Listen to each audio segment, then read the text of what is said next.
Desa Sukamulya di lereng Gunung Salak adalah desa yang tidak ada di peta wisata, bahkan hampir tidak dikenal oleh warga kabupaten sendiri. Desa itu terpencil, tersembunyi di antara rimbunnya hutan bambu dan bukit berkabut. Jalan menuju desa ini hanya bisa dilalui oleh sepeda motor trail. Itu pun harus dengan kehati-hatian tinggi karena jalannya penuh kerikil dan lumpur, apalagi jika hujan turun. Namun yang paling menarik perhatian bukan letaknya yang tersembunyi, melainkan julukan yang melekat padanya, Kampung Siluman. Bukan hanya kabar angin atau cerita warung kopi, tapi cerita tentang kampung ini telah menyebar dari mulut ke mulut warga desa sekitar. Beberapa orang bersumpah pernah melihat penampakan tanpa kepala di jalan menuju desa, suara gamelan dari hutan saat malam Jumat, hingga tangisan bayi dari tengah-tengah kebun pisang. Di Kampung Siluman, rasa takut bukan sekadar emosi, ia telah menjadi bagian dari budaya. Pak Raji, 71 tahun, adalah tetua desa yang paling disegani. Ia bukan kiai, bukan pula dukun, tapi ia dipercaya sebagai penjaga adat dan pengetahuan tua tentang penunggu desa. Ia sering bercerita bahwa sejak zaman leluhur, kampung ini telah dijaga oleh makhluk halus yang disebut siluman penunggu kaki gunung. Ada aturan tak tertulis yang diwariskan secara turun-temurun. Tidak boleh menebang pohon tertentu tanpa membakar kemenyan. Tidak boleh berkata kotor saat melewati batu besar di sebelah timur. Dan yang paling utama, wajib memberi sesajen setiap malam Jumat Kliwon. Warga tak pernah membantah. Mereka menganggap semua itu adalah bagian dari kewajiban agar hidup tentram. Rumah-rumah di kampung ini rata-rata menyimpan benda-benda, pelindung, seperti keris kecil berbungkus kain hitam, kalung akar bahar, dan rajah yang ditulis oleh Mbah Mandra, dukun yang juga merangkap sebagai penasihat spiritual kampung. Anak-anak dilarang keluar rumah setelah maghrib. Jika ada yang melanggar, biasanya keesokan harinya mereka jatuh sakit atau kerasukan. Sudah menjadi kebiasaan, kalau ada yang sakit keras, yang pertama didatangi bukan bidan, melainkan Mbah Mandra. Dengan mantra dan asap menyan, ia mengklaim bisa menegosiasikan roh jahat. Disinilah ironi kampung itu, sholat masih dijalankan, namun keyakinan lebih condong kepada yang gaib selain Allah. Masjid berdiri di tengah desa, namun lebih sering sepi daripada ramai. Teror terjadi hampir setiap malam. Suara tangisan bayi, bunyi rantai diseret di atap rumah, dan bau amis yang menyengat tanpa sebab kerap menjadi tamu malam yang tidak diundang. Puncaknya, 2 bulan sebelum kedatangan Ustaz Dedi, seorang pemuda bernama Saman ditemukan pingsan di bawah pohon beringin dekat sungai. Tubuhnya menggigil, matanya kosong. Setelah siuman, ia hanya bisa berkata lirih. Saya diseret oleh bayangan hitam besar ke dalam tanah. Sejak itu, warga benar-benar kehilangan keberanian. Mereka lebih taat pada perintah Mbah Mandra daripada apapun. Sholat ditinggalkan demi ritual yang katanya menjaga keharmonisan dengan alam gaib. Beberapa rumah mulai memasang sesajen di setiap sudut ruangan. Dupa menyala setiap malam. Bahkan bayi yang baru lahir langsung diikatkan gelang hitam bertali 7, sebagai pelindung dari gangguan makhluk halus. Pada suatu pagi yang cerah namun dingin, di bulan Rabiul Awal, seorang laki-laki berpeci hitam, berjanggut rapi, dan membawa tas ransel lusuh datang menapaki jalan berbatu desa. Ia tersenyum ramah, menyapa orang-orang yang memandangnya dengan curiga. Namanya Dedi Rahman. Seorang santri jebolan pesantren Gontor, yang kini sedang menjalani program dakwah dari rumah ke rumah di desa-desa tertinggal. Ia sudah 3 tahun menjalani perjalanan ini, bukan untuk mencari nama, tapi murni untuk menyebarkan tauhid di tempat yang lama ditinggalkan. Ustaz Dedi tidak langsung ceramah. Ia memilih untuk tinggal dulu di rumah Pak Raji, mengamati, berkenalan, dan menunjukkan akhlak Islam secara perlahan. Namun dalam diamnya, ia melihat sesuatu yang mengguncang hatinya. Ketakutan yang merajalela telah menggantikan keimanan di desa ini. Saat malam pertama tiba, ia terbangun karena suara seperti teriakan perempuan dari arah kebun belakang. Namun ia tak panik. Ia duduk, mengambil wudhu, dan sholat 2 rakaat. Di rakaat kedua, ia membaca surat Al-Baqarah dengan lirih, meneteskan air mata. Ya Allah, Engkaulah satu-satunya tempat berlindung. Jangan biarkan syirik merajalela di sini. Kedatangan Ustaz Dedi menjadi awal dari kisah perubahan besar di Kampung Siluman. Tapi jalan menuju perubahan itu tak mudah. Ia harus menghadapi kebiasaan, keyakinan turun-temurun, bahkan kemarahan dari mereka yang merasa terusik kekuasaannya. Namun Ustaz Dedi tahu satu hal. Jika kita takut hanya kepada Allah, maka kita tidak akan pernah takut kepada siapapun, termasuk setan dan jin. Karena sebagaimana firman Allah, sesungguhnya mereka itu tidak lain hanyalah setan yang menakut-nakuti kamu dengan kawan-kawannya. Karena itu janganlah kamu takut kepada mereka, tetapi takutlah kepadaku, jika kamu benar-benar orang yang beriman. Quran Surat Ali Imran, 175. Hari pertama Ustaz Dedi tinggal di rumah Pak Raji dimulai dengan keheningan yang aneh. Ia bangun lebih awal dari warga lainnya. Setelah sholat subuh, ia keluar dari rumah dan duduk di amben bambu sambil memandangi langit yang perlahan cerah. Udara pagi di kampung itu memang sejuk, tapi terasa berat, seolah ada sesuatu yang menekan dada. Pak Raji kemudian keluar dengan langkah tertatih membawa kopi dan ketan hitam. "Ustaz, semalam, sempat dengar suara itu, ya?" tanyanya lirih. Ustaz Dedi mengangguk. "Ya, Pak. Tapi saya tidak takut. Karena saya yakin, itu semua tidak akan membahayakan selama kita memohon perlindungan pada Allah." Pak Raji menunduk. Ia terlihat seperti orang yang memendam beban selama bertahun-tahun. "Kami sudah terbiasa hidup seperti ini, Ustaz. Kalau tidak nurut, bisa celaka. Sudah banyak buktinya." Ustaz Dedi tak langsung menegur. Ia tahu, keyakinan yang sudah mengakar tidak bisa dicabut dengan paksaan, apalagi dalam semalam. Ia memilih pendekatan yang lembut, membiarkan akhlak berbicara sebelum lisan berceramah. Siang harinya, Ustaz Dedi mendatangi surau kecil di tengah kampung. Surau itu kusam, berdebu, dan hanya dipakai saat lebaran. Tak ada sajadah bersih, tak ada Al-Quran. Seorang anak kecil menyapanya dari kejauhan, lalu cepat-cepat lari seolah takut tertular ilmu agama. Demi menarik simpati warga, Ustaz Dedi mulai membersihkan surau sendiri. Ia menyapu, mengepel, bahkan menambal atap yang bocor. Semua dilakukan tanpa banyak bicara. Dan perlahan, satu dua warga mulai memperhatikan. Ada yang membantunya mengambil air, ada pula yang diam-diam ikut membantu mengepel. Di hari ketiga, ia mengumumkan lewat pengeras suara surau. "Bismillahirrahmanirrahim. Malam ini, ba'da Isya, kita adakan pengajian kecil. Tema, takut yang membebaskan, bukan yang menjerat." Hanya 7 orang datang malam itu. 2 ibu-ibu, 3 remaja, dan 2 pria tua.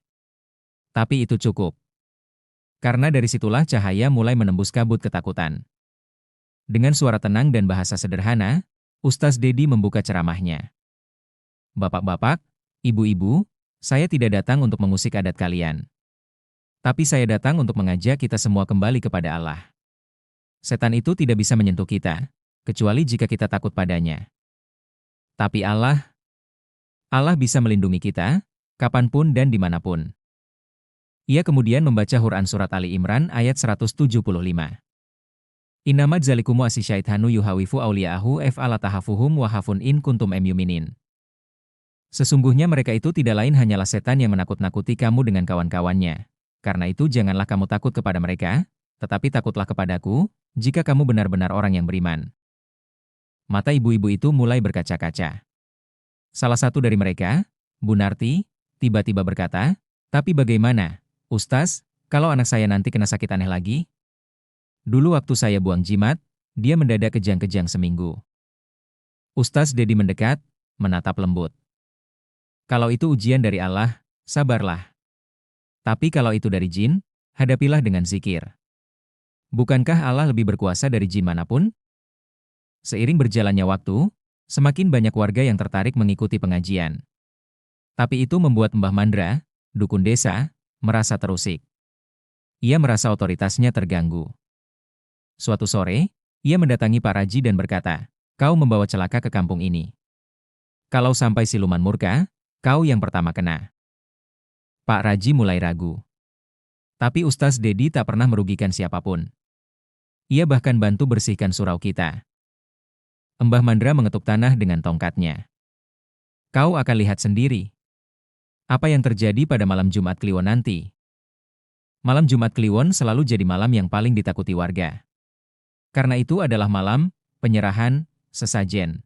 Malam ketika suara-suara dari hutan terdengar lebih jelas, dan banyak orang memilih tidak tidur sampai pagi. Namun kali ini, Ustaz Dedi berniat untuk menantang langsung akar rasa takut itu. Malam mulai merangkak. Angin bertiup lebih dingin dari biasanya. Suara lolongan anjing dari kejauhan menambah suasana mencekam. Ustaz Dedi tidak menyulut dupa, tidak menabur garam, tidak menggantungkan rajah. Ia hanya berwudu, mengenakan sarung, lalu memimpin sholat berjamaah dengan suara lantang di surau kecil yang sebelumnya hampir mati.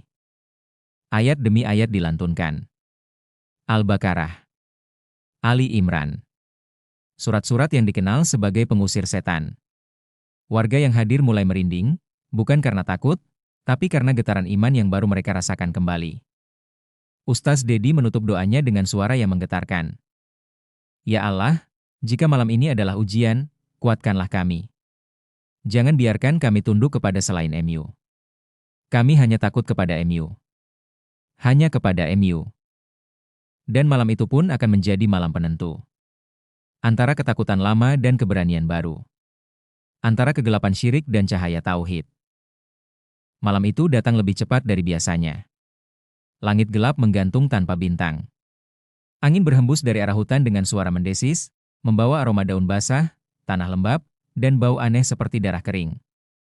Warga kampung siluman mulai menutup pintu dan jendela rapat-rapat, menggantungkan jimat-jimat di atas ambang, dan menyalakan dupa di setiap sudut rumah.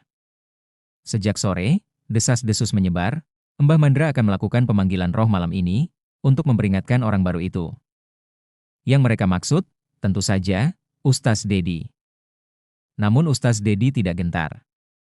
Justru ia meminta kepada warga yang hadir di pengajiannya malam itu untuk tidak menyulut dupa, tidak menyimpan sesajen, dan tidak menggantungkan satupun jimat. Ini saatnya kita buktikan, katanya tegas, bahwa hanya Allah lah yang layak ditakuti.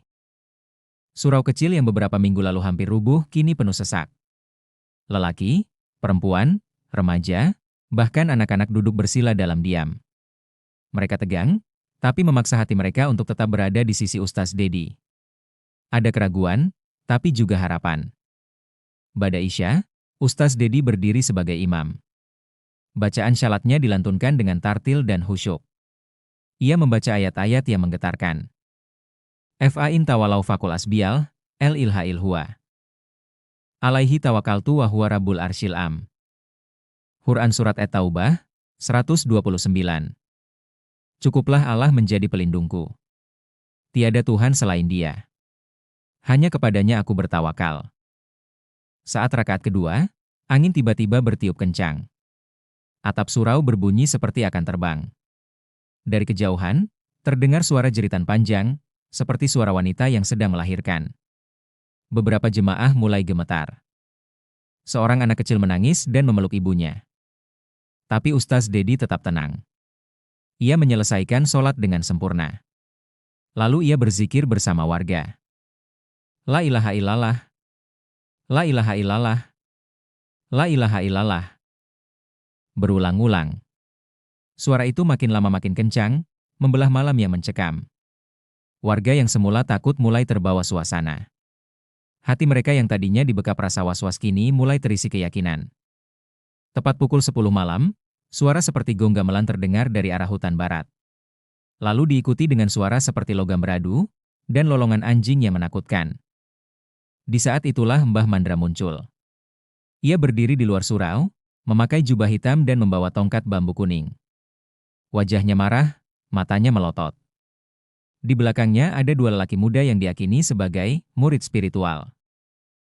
Cukup, teriaknya. Kalau kalian teruskan ini, kalian akan mendatangkan bencana. Siluman akan murka. Alam akan terganggu. Ustaz Dedi melangkah keluar surau dengan tenang, hanya bersarung dan berselendang sorban. Di hadapan Mbah Mandra, ia berkata, yang mengatur alam bukan siluman. Yang mengatur langit dan bumi adalah Allah. Jika kami bertawakal padanya, siapa yang bisa mencelakai kami? Mbah Mandra mengepal tangan. Ia mulai membaca mantra. Mulutnya komat-kamit, tangan kirinya gemetar, sementara tongkatnya ditancapkan ke tanah. Tiba-tiba, angin berputar mengelilingi mereka. Seorang ibu berteriak, "Ustaz!" Namun Ustaz Dedi justru mengangkat kedua tangannya dan berdoa. Ya Allah, Tuhan seluruh makhluk, jangan biarkan kesirikan berkuasa atas bumi MU. Tunjukkan bahwa hanya Engkau yang layak ditakuti. Hujan turun. Deras. Petir menyambar, tepat di belakang Mbah Mandra. Lelaki tua itu tersungkur, tubuhnya gemetar hebat, matanya memandang ke langit dengan ketakutan. Dua muridnya lari ketakutan. Warga yang menyaksikan kejadian itu terpana. Bukan karena petir, bukan karena mantra, tapi karena doa seorang hamba yang dengan penuh keyakinan bersandar hanya kepada Allah. Beberapa warga langsung membantu Mbah Mandra bangkit. Tapi tubuhnya lemas. Ia hanya berkata pelan, "Sudah, aku tak berdaya lagi. Siluman itu bukan pelindungku, ternyata aku sendiri yang tertipu." Ustaz Dedi mendekatinya, menyentuh bahunya dan membacakan ayat. Inna kaidasi syaitni knadhaf. Quran Surat An-Nisa, 76. Sesungguhnya tipu daya setan itu lemah. Malam itu menjadi titik balik. Bukan hanya bagi warga, tapi juga bagi Mbah Mandra yang selama puluhan tahun menjadi simbol ketakutan di kampung tersebut. Ia menyatakan tobat keesokan harinya di hadapan seluruh warga. Subuh keesokan harinya terasa berbeda. Untuk pertama kalinya dalam bertahun-tahun, surau penuh dengan syaf jamaah. Warga menangis dalam doa. Mereka mencium sajadah yang sebelumnya mereka abaikan. Jimat-jimat dikumpulkan.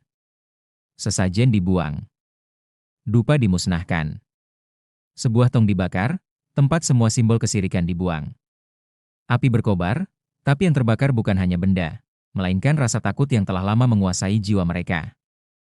Ustaz Dedi memeluk satu persatu warga yang datang. Ia berkata, "Ketika kita benar-benar yakin pada Allah, maka tidak ada satupun makhluk yang bisa membuat kita gentar. Kemenangan bukan soal fisik, tapi soal hati yang bertauhid, yang hanya takut kepadanya." Fajar menyingsing keesokan harinya dengan cara yang berbeda. Udara masih dingin, kabut masih menggantung di balik pepohonan bambu, namun suasananya jauh lebih ringan. Tidak ada lagi aroma dupa dari dapur warga, tidak ada lagi suara bisik-bisik tentang bayangan yang lewat malam sebelumnya. Di surau kecil, 30 orang berjamaah sholat subuh. Itu jumlah terbanyak sepanjang sejarah desa.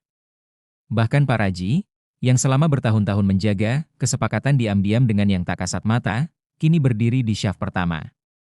Air matanya jatuh saat Ustaz Dedi membaca. Kat aflaha men tazak, wa dzakara asma rabbih fashal. Surat Al-Ala, 14-15. Sungguh beruntung orang yang membersihkan diri dan mengingat nama Tuhannya, lalu ia sholat. Setelah salam, semua tetap duduk dalam hening. Lalu satu demi satu dari mereka memeluk Ustaz Dedi, bukan karena beliau orang hebat, tapi karena dari tangannya, mereka kembali mengenal Allah. Hari itu, setelah sholat duha, Ustaz Dedi memimpin prosesi yang belum pernah terjadi sebelumnya, pemusnahan benda-benda syirik. Di depan surau, warga membakar kalung jimat dari akar bahar. Kain rajah berisi huruf-huruf asing yang dulunya digantung di pintu rumah. Sesajen yang belum sempat dibawa ke hutan. Buku-buku mantra tua milik Mbah Mandra yang kini telah menyatakan taubat. Saat api menjilat benda-benda itu, suara takbir bergema. Allahu Akbar. Allahu Akbar. Allahu Akbar.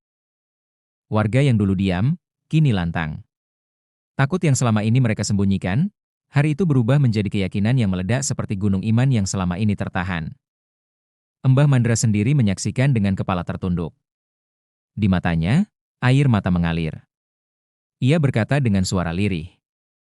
Aku yang dulu paling ditakuti, ternyata hanyalah budak dari rasa takut palsu. Sekarang aku memilih takut kepada Allah, karena hanya Dialah yang maha kuat. Salah satu perubahan paling mencolok terjadi pada anak-anak. Mereka yang dulunya takut keluar rumah setelah maghrib, kini mulai berani mengaji ke surau sambil membawa mushaf kecil dan tasbih. Tidak ada lagi cerita kerasukan, tidak ada lagi mimpi buruk. Siti, anak perempuan berusia 10 tahun yang dulu sering kesurupan tiap malam Jumat Kliwon, kini menjadi yang paling semangat belajar hafalan surat pendek. Ia berkata sambil tersenyum malu kepada Ustaz Dedi. "Ustaz, saya ingin hafal Al-Baqarah." Kata Ustaz, "Itu bisa buat setan lari, kan?" Ustaz Dedi tersenyum sambil mengelus kepalanya. "Iya, nak.